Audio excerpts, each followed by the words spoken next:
ಬಸವಣ್ಣ 12ನೇ ಶತಮಾನದ ಪ್ರಮುಖ ವಚನಕಾರ, ಭಕ್ತಿ ಭಂಡಾರಿ ಎಂದೇ ಪ್ರಸಿದ್ಧರಾಗಿರುವ ಮಹಾ ಮಾನವತಾವಾದಿ, ಶಿವಶರಣ, ಕಾಯಕವೇ ಕೈಲಾಸವೆಂದು ಸಾರಿದ ವಿಶ್ವಗುರು ಬಸವಣ್ಣ ಅವರ ಕಾಲ 12ನೇ ಶತಮಾನ.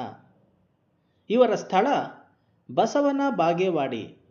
ಇವರ ತಂದೆ ಮಾದರಸ, ಇವರ ತಾಯಿ ಮಾದಲಾಂಬಿಕೆ.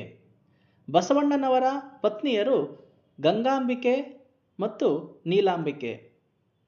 ಬಸವಣ್ಣನವರ ಅಕ್ಕ ನಾಗಮ್ಮ. ಬಸವಣ್ಣನವರು ಬಿಜ್ಜಳರಾಜನ ಆಸ್ಥಾನದಲ್ಲಿ ಮಹಾಮಂತ್ರಿಯಾಗಿದ್ದರು. ಇವರ ಕೃತಿಗಳು ವಚನ ಸಾಹಿತ್ಯ, ವಚನಗಳು.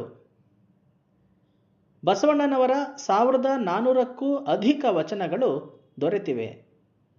ಬಸವಣ್ಣನವರು ಅನುಭವ ಮಂಟಪ ಅಂದರೆ ಮಹಾಮನೆ, ವಿಚಾರ ಮಂಟಪ, ಶಿವಾನುಭವ ಗೋಷ್ಠಿಯನ್ನು ಸ್ಥಾಪನೆ ಮಾಡಿದ್ದರು. ಬಸವಣ್ಣನವರ ವಚನಗಳ ಅಂಕಿತ ಕೂಡಲ ಸಂಗಮ ದೇವ.